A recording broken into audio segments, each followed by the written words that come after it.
हरे कृष्णा। तो daily 8 PM Hindi class में आप सबका फिर से स्वागत है। अभी हम कर रहे हैं कृष्ण बुक लीला पुरुषोत्तम भगवान, जिसके 40वें अध्याय में हम पहुंच चुके हैं, अक्रूर जी द्वारा स्तुति। तो आज हम देखने वाले हैं कि अक्रूर जी कितनी सुंदर सुंदर स्तुतियां करते हैं।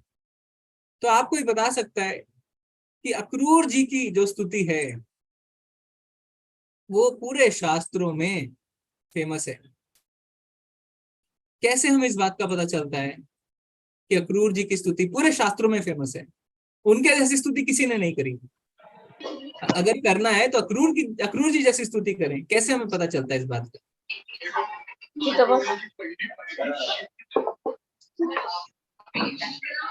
कैसे हमें इस बात का प्रमाण मिलता है, या कैसे हमने देखा है कि अगर स्तुति करनी है, हमें एक अगर वंदना करनी है तो अक्रूर जी जैसी करेंगे। हरे कृष्ण प्रभु जी। जी माता जी। प्रभु जी, वंदनम में अक्रूर जी का नाम आता है। उन्होंने मतलब जल के बीच में रह के मतलब वंदना की थी, जहाँ पे कृष्णा जी भगवान श्री कृष्ण भगवान जी ने उनको अपने दर्शन दिए थे। जी धन्यवाद माता जी। तो जब हम नवदा भक्ति की बात करते हैं, नवदा भक्ति में श्रवणम कीर्तनम स्मरणम अर्चनम वंदनम पाद सेवनम दास्यम साख्यम आत्मनिवेदनम, इसमें जब हम वंदना की बात करते हैं तो हम कहते हैं इसके उदाहरण अक्रूर जी हैं। तो वास्तव में अक्रूर जी, अगर वंदना ही करनी है तो अक्रूर जी जैसी करो। जैसे दास्यम में हनुमान जी का कहते हैं, साख्यम में अर्जुन का कहते हैं, पाद सेवनम में लक्ष्मी जी का कहते हैं, इसी तरीके से वंदनम है तो अक्रूर जी। ठीक है, तो हम आज अक्रूर जी द्वारा स्तुति देखेंगे और देखेंगे किस तरीके से भगवान की सुंदर सुंदर वंदना हो रही है। जी प्रभु जी, पंकज प्रभु, आप एक एक करके मौका दे सकते हैं सबको। हरे कृष्णा निर्गुणा माता जी। हरे कृष्णा निर्गुणा माता जी। हाँ जी, हरे कृष्ण प्रभु जी। अध्याय 40 अक्रूर जी द्वारा स्तुति। अक्रूर जी ने इस प्रकार स्तुति की, प्रिय भगवान, आप समस्त कारणों के परम कारण हैं और आप ही मूल तथा अविनाशी मूर्ति श्री नारायण हैं। मैं आपको सादर प्रणाम करता हूँ। आपकी नाभि से कमल प्रस्फुटित हुआ होता है तथा उस कमल से ब्रह्मांड के कर्ता ब्रह्मा जी का जन्म होता है। क्योंकि ब्रह्मा जी इस ब्रह्मांड के कारण है, अतः आप सभी कारणों के कारण हैं। भूमि, जल, पावक, गगन व समीर तथा अहंकार एवं महत तत्व आदि इस भौतिक सृष्टि के सभी तत्वों की उत्पत्ति आपके विग्रह से होती है। जीवों की एवं समस्त भौतिक शक्ति, तटस्था शक्ति और प्रकृति की उत्पत्ति भी आप ही के शरीर से होती है। जीव आत्माओं, मन, स्त्रियों के विषय तथा भूत जगत के प्रपंचों का नियमन करने वाले देवताओं की उत्पत्ति भी आपके श्री विग्रह से होती है। आप सत्य परमात्मा हैं, किंतु आपके दिव्य स्वरूप का ज्ञान किसी को नहीं है। इस भौतिक जगत में सभी भौतिक प्रकृति के गुणों से प्रभावित रहते हैं। भौतिक प्रकृति के प्रभाव से आच्छादित होने के कारण ब्रह्मादि देवता भी आपके त्रिगुणातीत स्वरूप को ठीक ठीक से नहीं जान पाते। महान ऋषि, मुनि व योगी आपकी श्री भगवान के रूप में पूजा करते हैं। जीव आत्माओं, भौतिक सृष्टि एवं सभी देवताओं के मूल कारण के रूप में वे आपकी वंदना करते हैं। वे समस्त सृष्टि को आप में समाहित मान कर आपकी अर्चना करते हैं। कुछ ज्ञानी ब्राह्मण शास्त्रोक्त वैदिक पद्धति का अनुसरण करते हुए आपका पूजन करते हैं। वे विभिन्न देवताओं के नाम से विभिन्न यज्ञ करते हैं। कुछ लोगों को दिव्य ज्ञान की उपासना प्रिय है। वे अत्यंत शांत होते हैं तथा समस्त भौतिक क्रियाकलापों का त्याग कर दार्शनिक खोज के लिए ज्ञान यज्ञ में लगते हैं। जी हरे कृष्ण। धन्यवाद माता जी। तो यहाँ पे अक्रूर जी कह रहे हैं कि आप ही के द्वारा ब्रह्मा जी का जन्म होता है, आप ही के द्वारा पंच महाभूत पृथ्वी, जल, अग्नि, वायु, आकाश, अहंकार, महत्व तत्व का भी जन्म होता है। तो वास्तव में यहाँ पे अक्रूर जी भगवान की शक्तियों के बारे में बता रहे हैं, क्योंकि भगवान की दो शक्तियां, पराशक्ति और अपराशक्ति। पराशक्ति यानी जीव तत्व, ब्रह्मा जी भी जीव हैं, जितने भी देवता हैं वो भी जीव तत्व हैं, क्योंकि उनकी भी मृत्यु होती है। ब्रह्मा जी की भी आयु है 100 वर्ष की, उसके बाद उनकी भी मृत्यु हो जाती है। और अपराशक्ति यानी पंच महाभूत और मन, बुद्धि और अहंकार, और बीच में तटस्थ शक्ति। तो वास्तव में अगर हम देखें तो जीव को तटस्थ शक्ति भी कहते हैं। तो एक भौतिक शक्ति, एक तटस्थ शक्ति और एक और उसके ऊपर पराशक्ति। पराशक्ति यानी भगवान का आध्यात्मिक जगत, यानी भगवान की इंटरनल पोटेंसी, राधा रानी। फिर अक्रूर जी यहाँ पे बताते हैं क्या, कि इस भौतिक जगत के सभी भौतिक प्रकृति के गुणों से प्रभावित है, किंतु आप क्या है, त्रिगुणातीत। तो ये त्रिगुणातीत शब्द जो है ये हमारे लिए इंपॉर्टेंट है, इस पे हम ध्यान देंगे। तो कई बार लोग कहते हैं कि भगवान क्या है, गुणातीत, यानी भगवान गुणों से परे हैं। जैसे ही कहते हैं गुणों से परे हैं तो लोग सोचते हैं यानी भगवान निराकार है, भगवान का कोई आकार नहीं है, कोई गुण नहीं है। ऐसा नहीं है।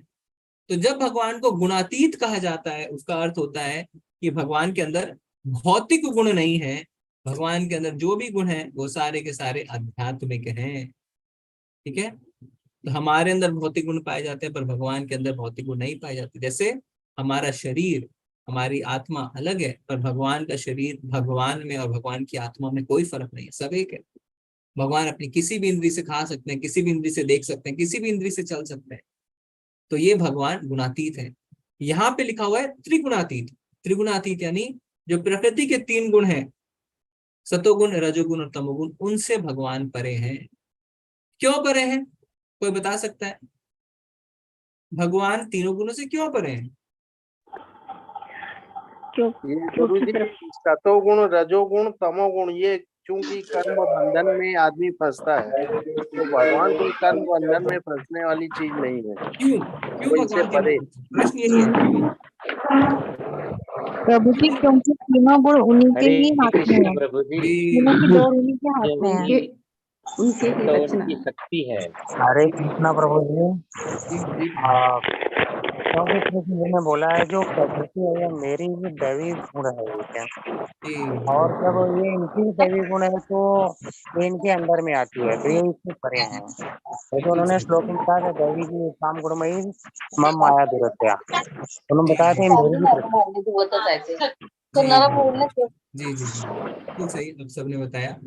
क्योंकि भगवान प्रकृति के अंडर में नहीं आते हैं, प्रकृति भगवान के अंडर में आती है। यानी ये जो 3 गुण है ये भगवान पे शासन नहीं करते हैं, भगवान इन पे शासन करते हैं। मैया दक्षिण प्रकृति ही सूयते सचराचरम, कि ये जो प्रकृति है ये मेरी अध्यक्षता में कार्य करती है। तो इसीलिए भगवान तीनों गुणों से परे हैं, हम तीनों गुणों से परे नहीं हैं। ठीक है जी प्रभु जी, आगे बढ़ेंगे। हरे कृष्णा सुधीर प्रभु। हरे कृष्णा, दंडवत प्रणाम। श्रील प्रभुपाद जी की जय हो। तात्पर्य श्रील प्रभुपाद जी के द्वारा। कुछ ऐसे भक्त भी हैं जो आपकी पूजा भगवान के रूप में करते हैं, जिन्हें भागवत कहा जाता है। 5 रात्र की विधि में उचित रूप से दीक्षित होने के बाद वे अपने शरीर को तिलक से विभूषित करके आपकी विष्णु मूर्ति के विभिन्न रूपों की उपासना करते हैं। शैव नाम से प्रसिद्ध अन्य भक्त भी हैं जो विभिन्न आचार्यों के अनुयायी हैं और आपकी शिव के रूप में उपासना करते हैं। और आगे पढ़ना है गुरु जी। जी जी पढ़िए। भगवत गीता में कहा गया है कि देवताओं की उपासना भी परोक्ष रूप से श्री भगवान का ही पूजन है, किंतु इस प्रकार की उपासना शास्त्रानुसार नहीं है, क्योंकि वस्तुतः उपास्य भगवान श्री भगवान नारायण ही है। ब्रह्मा शिवादिक देवता नारायण के श्री विग्रह से उत्पन्न होने वाले प्रकृति के गुणों के अवतार हैं। वस्तुतः सृष्टि से पूर्व श्री भगवान नारायण के अतिरिक्त किसी का भी अस्तित्व नहीं था। देवताओं की भक्ति नारायण की भक्ति के स्तर की नहीं है। हरे कृष्ण। धन्यवाद प्रभु जी। तो यहाँ पे पंचरात्र की विधि का वर्णन हुआ है। तो पंचरात्र की विधि क्या होती है? वास्तव में ये बहुत ही डिटेल्ड विधि विधान है जिनके द्वारा श्री नारायण की पूजा की जाती है। ठीक है, और इसी से वैष्णव जो कल्चर है वो शुरू हुआ है, उसे पंचरात्र कहते हैं। और इसमें काफी सारे इसमें टेक्स्ट आते हैं जिसमें नारद पंचरात जो है वो सबसे फेमस है। तो नारद पंचरात में काफी विधि विधानों का उल्लेख किया गया है। तो प्रभुपाद जी यहाँ पे यही बता रहे हैं कि उसमें जब विधि विधानों में दीक्षित हो जाते हैं तो उसके पश्चात वो भगवान की पूजा में लगते हैं। और भगवत गीता में क्या कहा गया है कि देवताओं की जो पूजा है वो उसके लिए उन लोगों को क्या क्या जो देवताओं की पूजा करते हैं उनको कहा गया है अल्प मेधसा, कम बुद्धि वाले। कल्प बुद्धि वाले क्यों कहा गया है? क्योंकि जो देवताओं की पूजा करते हैं वो वास्तव में भगवान की पूजा करते हैं पर त्रुटिपूर्ण ढंग से करते हैं। त्रुटिपूर्ण ढंग से करना यानी जल को पेड़ की जड़ में ना देके टहनियों में देना। तो आप जल तो दे रहे हैं पर त्रुटिपूर्ण ढंग से कर रहे हैं, आपने गलत तरीके से किया। और ईशोपनिषद तो ये तक कहते हैं कि जो देवताओं की पूजा करते हैं वो गहन अंधकार में जाते हैं। क्यों गहन अंधकार में जाते हैं? क्योंकि वो देवताओं के पास जाते हैं भौतिक इच्छाओं की पूर्ति के लिए, और जो भौतिक इच्छाओं की पूर्ति चाहते हैं वो जन्म मृत्यु के चक्र से कभी भी निकल नहीं सकते। जी प्रभु जी। हरे कृष्णा शिल्पी माता जी। हरे कृष्णा शिल्पी माता जी। हरे कृष्णा प्रभु जी। हरे कृष्ण। वैदिक सिद्धांत के अनुसार जब कोई उपासक, उसके ऊपर वाले पर अक्रूर जी ने कहा, यद्यपि देवताओं के भक्तों के मन किसी विशेष देवता पर केंद्रित रहते हैं, क्योंकि आप देवताओं समेत सभी जीवों के परमात्मा हैं, उनकी उपासना भी परोक्ष रूप में से आपकी ही उपासना है। कभी कभी वर्षा ऋतु में पर्वत से बहने वाली छोटी नदियां सागर तक पहुंचने में असफल रहती हैं, कुछ सागर तक पहुंच जाती हैं और कुछ नहीं। इसी भांति देवताओं के भक्त आप तक पहुंच भी सकते हैं और नहीं भी, इसकी कोई निश्चितता नहीं है। उनकी सफलता उनकी उपासना की शक्ति पर निर्भर करती है। इसकी कोई निश्चितता नहीं है, क्योंकि दिल्ली की टिकट कटा के आप कलकत्ता नहीं पहुंच सकते, आप दिल्ली ही पहुंचेंगे।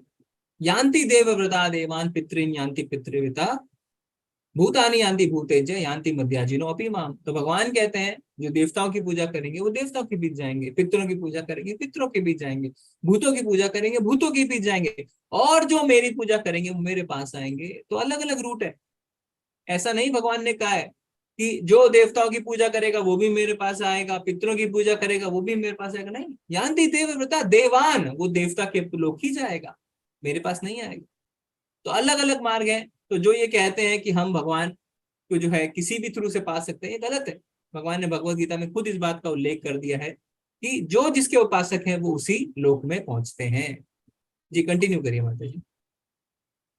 वैदिक सिद्धांत के अनुसार जब कोई उपासक किसी देवता विशेष की पूजा करता है तो कुछ अनुष्ठान वह यज्ञेश्वर नारायण के लिए ही भी संपादित करता है, क्योंकि भगवत गीता के अनुसार नारायण अथवा श्री कृष्ण की अनुमति के बिना देवता अपने उपासकों की मनोकामनाएं पूर्ण नहीं कर सकते हैं। भगवत गीता में प्रयुक्त शब्द है मय्ये विहितान ही तान। इसका अर्थ है कि भगवान के द्वारा अधिकार दिए जाने पर ही देवगण वरदान दे सकते हैं। जब देवताओं के उपासक को वस्तु स्थिति का ज्ञान होता है तब वह इस प्रकार तर्क कर सकता है, भगवान के द्वारा अधिकार दिए जाने पर ही भी देवता वरदान दे सकते हैं और देख सकते हैं, तब क्यों ना भगवान की ही प्रत्यक्ष रूप से पूजा की जाए। देवताओं के ऐसे उपासक श्री भगवान के पास आ सकते हैं, किंतु देवताओं को ही सर्वे सर्वा मानने वाले कभी भी परम लक्ष्य को प्राप्त नहीं कर सकते हैं। जी, तो वास्तव में भगवान भगवत गीता में बता देते हैं कि देवता भी अगर हमें कुछ भी प्रदान करते हैं ना, देवता क्या प्रदान करते हैं? अस्थाई, जो टिकता नहीं है, और उससे हमारा नुकसान भी हो सकता है। ठीक है, तो देवता और भगवान जो हमें फल देते हैं उसमें डिफरेंसेस क्या है? भगवान हमें परमानेंट फल देते हैं, देवता हमें टेम्पररी फल देते हैं। भगवान हमें पूर्ण रूप से कंप्लीट 100% देते हैं, देवता हमें इनकम्प्लीट देते हैं ना। आपने बोले 5 करोड़ की लॉटरी लगा दे, भगवान ने आपकी 50 लाख की देवता ने लॉटरी लगा दी, इनकम्प्लीट। ठीक है, और तीसरा क्या है?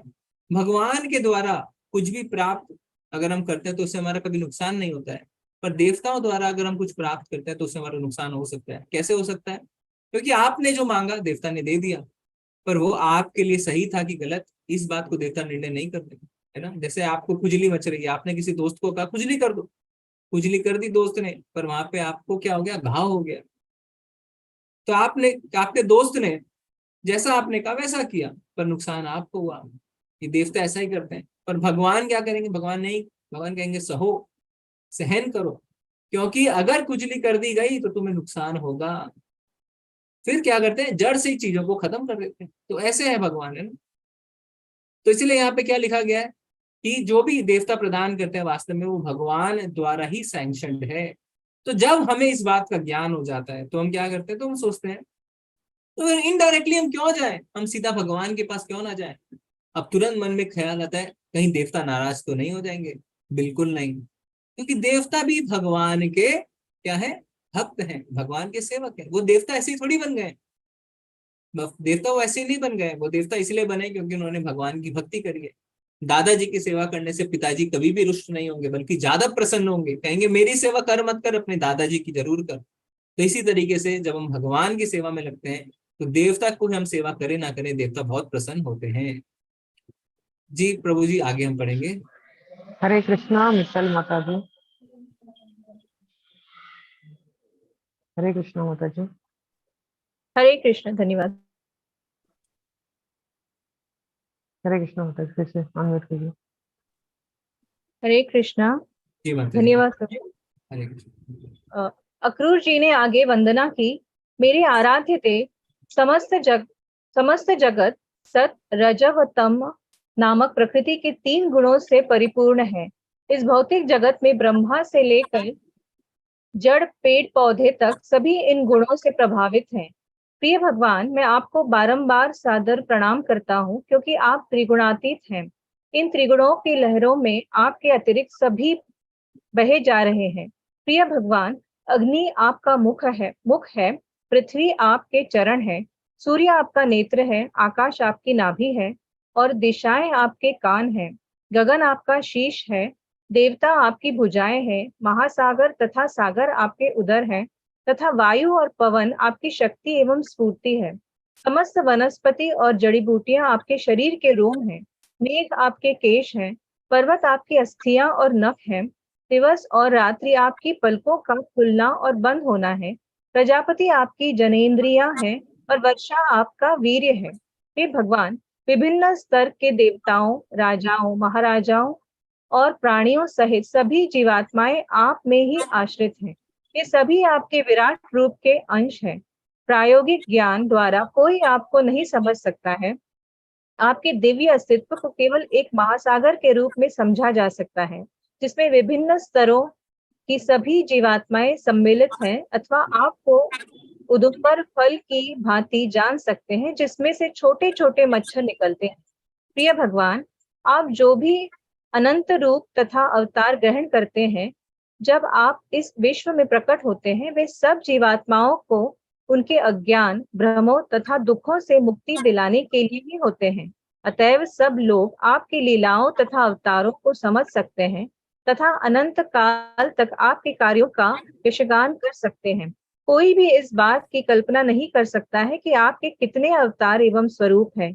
नहीं कोई यह गणना कर सकता है कि आपके विराट रूप में कितने ब्रह्मांडों का अस्तित्व है। जी धन्यवाद माता जी। तो यहाँ धन्यवाद। हरे कृष्ण। भगवान के विराट रूप के बारे में बात हो रही है। और क्या लिख रहे हैं प्रभुपाद जी तात्पर्य में, अक्रूर जी बता रहे हैं कि जो प्रकृति के 3 गुण हैं, सतोगुण, रजोगुण, तमोगुण, उसमें सारे प्राणी बह रहे हैं, सारे के सारे।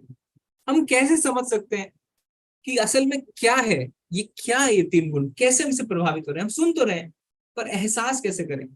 मान लीजिए अभी आप देख रहे हैं, अभी मैं आप सबकी आंखों में एक चश्मा लगा देता हूं लाल रंग का, अभी आपको सब कुछ लाल दिखेगा, है ना। और क्योंकि आपने पहले बिना चश्मे के देखा, अभी चश्मे के साथ देख रहे हैं, तो आप फर्क जान सकते हैं। पर मान लीजिए जन्म होते ही आपकी आंखों पे वो लाल चश्मे लगा दिया जाए, आप क्या सोचेंगे, जगत लाल ही है, सोचेंगे ना। इसी तरीके से जैसे ही हमारा जन्म होता है हम तीनों गुणों से प्रभावित हो जाते हैं। हमें पता ही नहीं चलता कि हम तीनों गुणों से प्रभावित हैं, क्योंकि हमने वो लाल रंग का चश्मा पहन लिया। सब कुछ लाल ही लाल दिख रहा है और हम सोच रहे हैं सब कुछ लाल है। पर जब आप गुरु की शरण में जाते हो, आपका चश्मा हटाते हैं, तो आपको लगता है अरे मैं तो घोर अंधकार में था, मैं तो मोह में था, मैं तो तीनों गुणों से लिप्त था, मुझे पता ही नहीं था कि मैं अपने नजर के आगे से इस लाल चश्मे को हटा सकता हूँ। इसी तरीके से भगवान कहते हैं मयि दक्षिण प्रकृति ही सूयते सचराचरम, ये प्रकृति मेरी अध्यक्षता में कार्य करती है, पर जैसा अनुराग प्रभु ने क्या बताया कि जब हम भगवान की शरण में चले जाते हैं तब क्या होता है, तब भगवान उस लाल चश्मे को हमारी नजर से हटा देते हैं। भगवान कहते हैं मेरी शरण में आओ और मैं इस चश्मे को हटा दूंगा। और भगवान ही हटा सकते हैं, क्योंकि यहाँ पे अखनूर जी क्या कह रहे हैं, सिर्फ आप ही हैं जो इसमें नहीं तैर रहे हैं, बाकी सारे के सारे लोग इस तीन गुण में बह रहे हैं। क्योंकि वास्तव में अगर हम देखें तो प्रकृति या ये जो तीन गुण है ये कोई छोटी मोटी शक्ति नहीं है, ये भगवान की शक्ति है, भगवान की अपरा शक्ति है। तो ये कैसे छोटी मोटी शक्ति हो सकती है? तो भगवान जब चाहेंगे तभी इसे हटा सकते हैं, और भगवान के अलावा सारे के सारे लोग इसमें तैर रहे हैं। ठीक है, और यहाँ पे क्या कहा गया, अथवा आपको उदुम्बर फल की भांति जान सकते हैं जिसमें से छोटे छोटे मच्छर निकलते हैं। तो ये एक फल है जिसे इंग्लिश में फिग कहते हैं ना, क्लस्टर फिग। और ये देखने में शायद आपने नहीं देखा होगा, अमरूद के जैसा लग सकता है, पर ये काफी दुर्लभ फल होता है और इसमें आयुर्वेद में भी इसका काफी उपयोग होता है। तो इसका किस लिए उदाहरण दिया है अक्रूर जी, क्या कह रहे हैं, जिसमें से छोटे छोटे मच्छर निकलते हैं ना। तो ऐसा होता है कि भगवान का जो विराट रूप होता है, भगवान का जो महाविष्णु का अवतार होता है, उसमें से सांस जब भगवान लेते हैं छोड़ते हैं तो उनके रोम से हर एक छिद्र से ब्रह्मांड निकलते हैं ना, पता ही नहीं चलता है, इतने सारे ब्रह्मांड है। और इसीलिए बता रहे हैं कि कोई नहीं बता सकता है कि भगवान के विराट रूप में कितने ब्रह्मांड उपस्थित है, कोई नहीं बता सकता, अनगिनत ब्रह्मांड है। और जो हमने कल चर्चा करी थी उसमें से एक ब्रह्मांड के, एक ग्रह के एक छोटी सी जगह पे 2 स्क्वायर फीट की जगह पे हम बैठे हुए हैं अभी। ठीक है, और हम सोचते हैं मैं ही स्वामी हूँ। जी प्रभु जी। हरे कृष्णा मनीषा माता जी। हरे कृष्णा प्रभु जी। हरे कृष्ण। यद्यपि आप सभी कारणों के कारण हैं, तथापि मैं प्रलय के समय प्रकट होने वाले आपके मत्स्य अवतार की वंदना करता हूँ। मधु और कैटव नामक 2 असुरों का वध करने वाले हयग्रीव अवतार की मैं वंदना करता हूँ। मंदराचल नामक विशाल पर्वत को उठाने वाले महान कच्छपावतार को मेरा अनेकों नेक नमन है। गर्भोदक सागर के जल में गिरी हुई पृथ्वी के उद्धार के लिए वराह के रूप में प्रकट होने वाले वराह अवतार को मेरा बारंबार प्रणाम है। नरसिंह देव के रूप में प्रकट होने वाले तथा नास्तिक क्रूरताओं की भयंकर स्थिति से भक्तों को बचाने वाले आपको मेरा प्रणाम है। आपने वामन देव के रूप में प्रकट होकर तीनों लोगों को अपने चरण कमलों के विस्तार से नाप लिया था, आपको मेरा नमन है। जगत के दुराचारी प्रशासकों का वध करने के लिए भृंगवंशियों के स्वामी के रूप में प्रकट आपको मेरा कोटि कोटि प्रणाम है। रावणादि राक्षसों के वध के लिए आप श्री राम के रूप में अवतरित हुए, आपकी मैं विनम्र वंदना करता हूँ। आप सभी भक्तों द्वारा रघुकुल मणि भगवान श्री रामचंद्र के रूप में पूजे जाते हैं। श्री वासुदेव, श्री संकर्षण, श्री प्रद्युम्न तथा श्री अनिरुद्ध के रूप में प्रकट होने वाले आपको मेरा बारंबार वंदन है। नास्तिक व आसुरी प्रवृत्ति के लोगों को संभ्रमित करने के लिए आप भगवान बुद्ध के रूप में प्रकट हुए, आपको शतशय प्रणाम है। वैदिक विधि विधानों के कार्य क्षेत्र के स्तर के नीचे की स्थिति मलेच्छ स्थिति कहलाती है। इस निंदनीय मलेच्छ स्थिति के स्तर पर आप पहुंचे राज परिवारों को दंडित करने के लिए कल्कि के रूप में प्रकट होने वाले आपको मेरा सादर प्रणाम है। जी, तो भगवान की बहुत ही सुंदर वंदना कर रहे हैं अक्रूर जी, और जितने भी भगवान के अवतार हुए उनको वो प्रणाम कर रहे हैं। जी प्रभु जी, कंटिन्यू करेंगे हम आगे। हरे कृष्णा नीबू माता जी। हरे कृष्णा नीबू माता। हरे कृष्णा प्रभु जी। हरे कृष्णा पूनम माता जी। हरे कृष्णा प्रभु जी। पढ़िए नीबू माता जी, पढ़िए। कहाँ से? प्रिय भगवान। जी जी जी। प्रिय भगवान, इस भौतिक जगत में सभी आपकी माया से बद्ध है। मिथ्या पहचान तथा मिथ्या मोह के प्रभाव के अंतर्गत सकाम कर्म तथा उसके फल के मार्ग से हर कोई एक शरीर से दूसरे शरीर में देह अंतर कर रहा है। मैं भी इन्हीं पर आत्माओं में से एक हूँ। अपने घर, पत्नी, बच्चे और धन संपत्ति पर अधिकार करने के कारण मैं मिथ्या ही स्वयं को अत्यंत सुखी मानता हूँ। इस प्रकार मैं स्वप्न जगत में विचरण करने वाले प्राणी के समान व्यवहार कर रहा हूँ, क्योंकि इन सब में कुछ भी अस्थाई नहीं है। मैं मूर्ख हूँ जो सदा इन सबको नित्य तथा सत्य मानता हूँ और सदैव ऐसे ही विचारों में लीन रहता हूँ। मेरे भगवान, अपने मिथ्या स्वरूप के कारण मैंने सभी अनित्य वस्तुओं को अस्थाई स्वीकार कर लिया है। जैसे यह भौतिक शरीर जो दिव्य नहीं है और अनेक दुखदायी स्थितियों का मूल है, जीवन संबंधी ऐसी धारणाओं से भ्रमित होकर मैं सदा दैतवादी विचारों में लीन रहता हूँ। इसी कारण मैं सदा दैतवाद में मग्न रहता हूँ और दिव्य आनंद के सागर आपको भी भूल गया हूँ। मैं आपके दिव्य संग से वंचित हूँ। मैं उस मूर्ख प्राणी की भांति हूँ जो जल में पोषित वनस्पति से आच्छादित जलाशय को छोड़कर मरुस्थल में जल ढूंढने जाता है। बद आत्माएं अपनी तृष्णा को शांत करना चाहती है, किंतु वे यह नहीं जानती कि जल कहाँ से प्राप्त करें। वे उस स्थल को छोड़ देती है जहाँ वास्तव में जलाशय होता है और मरुस्थल में चली जाती है जहाँ जल नहीं होता। मेरा मन असंयमित इंद्रियों के वश में हो गया और मैं इसे बिल्कुल नियंत्रण में नहीं रख सकता। मैं सकाम कर्म तथा उसके फल की ओर आच्छादित और आकर्षित हूँ। मेरी बुद्धि अत्यंत कृपण है। मेरे भगवान, भौतिक अस्तित्व की बद स्थिति में रहने वाला व्यक्ति आपके चरण कमलों की महिमा नहीं समझ सकता, किंतु किसी प्रकार मैं आपको पाद पदों के निकट आ गया हूँ और मैं इसे अपने ऊपर अपनी अहेतु की दया ही समझता हूँ। आप परम ईश्वर है, अतएव आप कैसे भी कार्य कर सकते हैं। इस प्रकार मैं समझ सकता हूँ कि जब कोई व्यक्ति जन्म मरण के चक्र से मुक्ति पाने की योग्यता प्राप्त कर लेता है तो केवल आपकी ही अहेतु की दया से वह आपके चरण कमलों से निकट आता है और आपकी निष्काम भक्ति में संलग्न हो जाता है। जी जी जी, धन्यवाद माता जी। हरे कृष्णा। ये सब कौन कह रहा है? ये सब एक ऐसा व्यक्ति कह रहा है जो साक्षात अभी भगवान के साथ उपस्थित है। अक्रूर जी भगवान को वृंदावन से मथुरा लेके जा रहे हैं। भगवान उन्हें गले से लगाते हैं, उनके कक्ष में आते हैं, उनसे बातें करते हैं, उनसे हाल चाल पूछते हैं। साक्षात भगवान, अनंत कोटि ब्रह्मांड के मालिक। और फिर अक्रूर जी कहते हैं मेरी कोई योग्यता नहीं है, मैं अपनी इंद्रियों को वश में नहीं कर पाता हूं, मैं इंद्र तृप्ति में रहता हूं। आप सोच के देखिए उनकी मनोवृत्ति, कितने शुद्ध भक्त। भगवान साक्षात उनके साथ हैं और उनकी ऐसी मनोस्थिति है। तृणादपि सुनीचेना तरोरपि सहिष्णुना। और हम, अगर हम में से किसी को किसी ने कनिष्ठ अधिकारी भी कह दिया तो हमें क्रोध आ जाता है। अरे कनिष्ठ तो मत कहो, 2 साल हो गए हमें, हम मध्यम अधिकारी हैं, मध्यम कहो। हमने अपनी इंद्रियों को वश में कर लिया है। देखो हम चाय नहीं पी रहे हैं, देखो टीवी नहीं देख रहे हैं, है ना। भगवान हमारे साथ तो रहना छोड़िए, हमें कोई अनुभूति भी नहीं है, पर फिर भी हमारे अंदर अहंकार आ जाता है।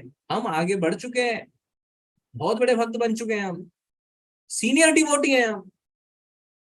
और यहाँ पे अक्रूर जी हैं जिनके साथ साक्षात भगवान है और वो कह रहे हैं भगवान मुझसे दयनीय स्थिति किसी की नहीं है। तो हमें क्या करना है? हमें भी शुद्ध भक्तों की जो मनोवृत्ति होती है उससे अपने जीवन में उतारना है। आर्टिफिशियली नहीं, कृत्रिम तरीकों से नहीं, खाली वाणी में नहीं, है ना। वो बात कहते हैं डोंट बी अ दंडवत भक्त, डोंट बी अ दंडवत डिवोटी। यानी खाली दंडवत करने से कुछ नहीं होता है, ऊपर ऊपर से बोलने से नहीं होता। How can I serve you? No, आपको अंदर से अपने चरित्र को वैसा बनाना होगा, बदलना होगा। और जब तक हम ऐसा नहीं कर पाएंगे तब तक हमें भगवत प्राप्ति नहीं हो सकती। भगवत गीता में वैष्णवों के 26 गुणों के बारे में बताया गया है। जब तक वो गुण हमारे अंदर विकसित नहीं होंगे तब तक हम भगवत प्राप्ति नहीं कर सकते। अहंकार, अहम, मैं, मेरा पोजीशन, मैं, ये करते करते करते करते तो करोड़ों साल निकल गए ना। अभी एक समय मिला हमें, एक जीवन मिला है जिसमें भगवान की कृपा से हम विनम्र होना सीख रहे हैं। हम तृणादपि सुनीचेना तरोरपि सहिष्णुना के मार्ग पे चलना सीख रहे हैं। और जब तक हम इस भाव में रहेंगे कि वास्तव में हम सबसे बड़े मूर्ख हैं, वास्तव में हमें कुछ नहीं आता है, तभी तक हम सीख पाएंगे। जैसे हम ये सोचने लगेंगे हम तो आगे बढ़ गए, I am a senior devotee now, I am 2 years into Krishna consciousness, हमने जो भी सीखा है ना वो भी सब जीरो हो जाएगा, सब कुछ। भगवान जैसे क्या होता है, स्विच ऑफ कर देंगे ना, स्विच ऑफ होने से इलेक्ट्रिसिटी गॉन, सब खत्म, वैसे हमारा भी स्विच ऑफ हो जाएगा। तो हमें बहुत ज्यादा विनम्र रहना है, बहुत ज्यादा विनम्र रहना है। और इसीलिए जो शुद्ध भक्तों की स्तुति है, जो शुद्ध भक्तों की प्रार्थनाएं है, वंदनाएं, उसे बार बार पढ़ना है, बार बार पढ़ना है और अपने चरित्र में उतारने की कोशिश करनी है। ठीक है प्रभु जी, फिर हम कंक्लूड करेंगे। हरे कृष्णा माता जी, पूनम माता जी। हरे कृष्णा प्रभु जी, दंडवत प्रणाम। श्री प्रभुपाद जी की जय। अक्रूर जी श्री भगवान जी के सम्मुख दंडवत प्रणाम करके कहा कि मेरे आराध्य, आपका अनंत दिव्य स्वरूप ज्ञान से पूर्ण है। आपके स्वरूप पर ध्यान केंद्रित करने मात्र से कोई भी सब वस्तुओं को पूर्णतः समझ सकता है, क्योंकि आप समस्त ज्ञान के मूल स्रोत हैं। आप सभी प्रकार की शक्तियों के स्वामी हैं और परम शक्तिमान हैं। आप परब्रह्म एवं परम पुरुष हैं। आप भौतिक शक्तियों के अधिष्ठाता हैं तथा परम नेता है। आप समस्त सृष्टि के आश्रय स्थल भगवान श्री वासुदेव हैं। अतः मैं आपको सादर नमन करता हूँ। आप सर्वव्यापी श्री भगवान हैं। आप सबके हृदय में निवास करने वाले परमात्मा भी है। आप ही सबको कार्य करने के लिए निर्देश देते हैं। हे भगवान, अब मैं आपके प्रति पूर्णतः समर्पित हूँ। कृपया मुझे अपनी शरण में ले लीजिए। इस प्रकार लीला पुरुषोत्तम भगवान श्री कृष्ण के अंतर्गत अक्रूर जी द्वारा स्तुति नामक 40वें अध्याय के भक्ति वेदांत तात्पर्य पूर्ण हुआ। हरे कृष्ण। धन्यवाद माता जी, धन्यवाद। बहुत ही सुंदर अध्याय था। कल हम 41वां अध्याय शुरू करेंगे, श्री कृष्ण का मथुरा में प्रवेश। तो भगवान मथुरा पहुंच जाते हैं। ठीक है, धन्यवाद आप सबका बने रहने के लिए। पंकज प्रभु ने चैट में वो 26 गुण डाल दिए वैष्णवों के। प्रभु जी आप इसको उसमें भी डाल दीजिए। डाल दिए प्रभु। हाँ, और अनिल प्रभु ने वर्ष नंबर भी बता दिया। देखिए सारे भक्त बैठे हैं रेडी करके, एकदम टूल्स आर रेडी, है ना। कहते हैं all the tools are ready, now you have to fight and become विनम्र। विनम्रता विनम्रता विनम्रता। ठीक है, धन्यवाद आप सबका। और 13वें अध्याय का 8 से 12 जो श्लोक है उसमें इसके बारे में मेंशन है। धन्यवाद अनिल प्रभु जी। प्रभु जी आप चाहें तो ये श्लोक भी डाल दीजिएगा। ठीक है, 13वें अध्याय का 8 से 12 अनुवाद के साथ व्हाट्सएप ग्रुप में। यस प्रभु। ठीक है, धन्यवाद आप सभी का। किसी का कोई कुछ ऐड करना है, किसी को कुछ कहना है तो आप हैंड रेज कर सकते हैं। पूनम माता जी आप कुछ बताना चाहते हैं? प्रभु जी बहुत अच्छा लगा ये जो हमने स्तुति पढ़ी है ना, मतलब भगवान जी के एक एक चीज के बारे में, एक एक उनके अवतारों के बारे में उन्होंने जो है मतलब सार जिसे कहते हैं ना, वो बिल्कुल खोल के रख दिया है। मतलब छोटे से सार में ही बहुत कुछ बता दिया। बहुत अच्छा लगा प्रभु जी, एक एक लाइन पढ़ने में अंदर मतलब अपने अंतर्करण में उसको ग्रहण करने के लिए है कि अक्रूर जी ने कितनी अच्छी स्तुति इसमें जो है वो की हुई है। बहुत ही अच्छा है प्रभु जी। जी जी जी जी। तो आप सब दोबारा पढ़ें इसको घर में अच्छी तरीके से, है ना। बहुत ही सुंदर था, धन्यवाद। और आप सबके साथ पढ़ने में और भी सुंदर हो जाता है। भक्तों के साथ जब पढ़ते हैं तो और भी अच्छा लगता है, और भी आनंद आता है।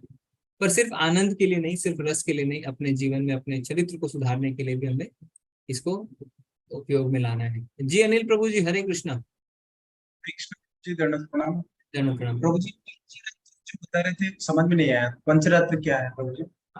पंचरात्र क्या है प्रभु जी? वास्तव में ये जो वैष्णविज्म जिसे हम कहते हैं ना, जब हम वैष्णव है, जब ये इससे भी पहले अगर हम कहें तो उसको पंचरात्र कहा जाता था। तो एक नारायण बोल के ऋषि थे, वो भगवान विष्णु के ही अवतार थे। उन्होंने 5 रातों में पंचरात्र को प्रकट किया था और इसमें भगवान की विस्तृत पूजा और सेवा की विधि विधान थे। उसे पंचरात्र कहते हैं। जैसे नारद पंचरात्र ये एक है, इस तरीके से 200 है। ठीक है, तो गौड़ीय वैष्णव संप्रदाय जो है ये पंचरात्र विधि को अपनाती है। तो हमारे इस्कॉन में या गौड़ीय वैष्णव संप्रदाय में जो हम पूजा की विधि विधान फॉलो करते हैं वो नारद पंचरात्र से लिए गए, तो वो पंचरात्र से ही लिया गया ऐसा। ठीक है, भगवान द्वारा ही बताई गई ये विधि है जिससे भगवान की सेवा की जाए। तो जैसे अर्च विग्रह की सेवा हम करते हैं तो ये सब नारद पंचरात्र से ही आता है। कैसे करना ये है? कहाँ मिलेगा प्रभु जी? हमारा तो ऐसा कोई टेक्स्ट नहीं है। प्रभुपाद जी ने भगवत गीता में 1-2 बार इसका मेंशन किया है परपोर्ट में, और श्रीमद् भागवतम में भी 1-2 बार मेंशन है। अदरवाइज आप ऐसे नॉर्मल गूगल सर्च कर सकते हैं। पंचरात्र जी, ठीक है। हरे कृष्ण। हरे कृष्ण। अनामिका माता जी, हरे कृष्ण। हरे कृष्णा प्रभु जी।